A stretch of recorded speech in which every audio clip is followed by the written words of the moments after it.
Well, let me back up a little bit, because you mentioned something. You said LLC, forms an LLC. Can you briefly, succinctly, and in language that I will understand, explain the differences and the relative benefits of C Corp and S Corp and LLC and LLP? So often when I visit with early stage entrepreneurs, what should I do? You think I should be a C Corp? Well, no, there are filings, it's complicated, it's not necessary. And everybody, I think, is interested, once they become aware of the need, for the veil, the protection of the corporate veil. Yes. Well, I mean, all three of those entities, or two, the corporation and the LLC, and then the S corporation within the corporation, will give you that, assuming you complete all the appropriate formalities. And let's just explain what that means. What that means, the corporate veil. So what that means is that if you operate your business as a legal entity, any of these legal entities, you as the owner of that entity, whether you're the member or the shareholder, are protected from the debts and obligations and the liabilities of that business. So it really creates the business as a separate person that's out there conducting business, and so long as you keep it that way, whatever you own, your car, your house, your whatever assets you have, other than the capital that you invested in that business, should not be subject to the liabilities of the business. So that's a starting point, and that's one main reason why people should do it, no matter what.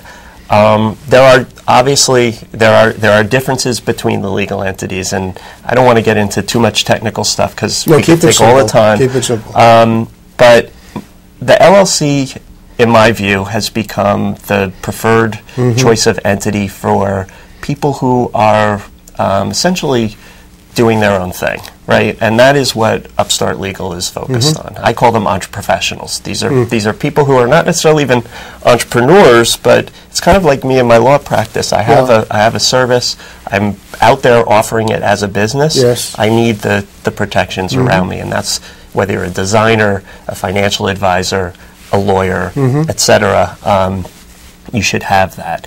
So it's very simple to set up. It's very simple to maintain. From a tax filing standpoint, it looks substantially the same as if you were a sole proprietor. Whereas if you move to the S corporation, again, keeping this very simple, the tax advantages the tax treatment is relatively the same, but you have to maintain some corporate formalities. You have to have a board, you have to have meetings, you have to do that kind of stuff.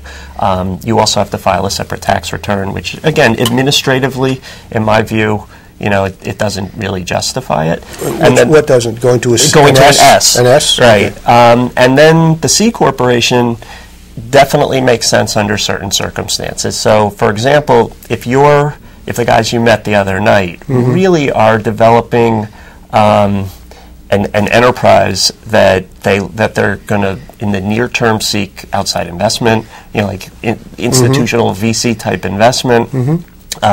If they're going to have complicated employee ownership structures in terms of equity and other kinds of stuff, then the C corporation is the way to go. Couldn't you do the same thing with an LLC? You absolutely can. Yeah. You could get to the same point. It's just that the people who play in that space often just want to see it as a corporation because that's what they're used to.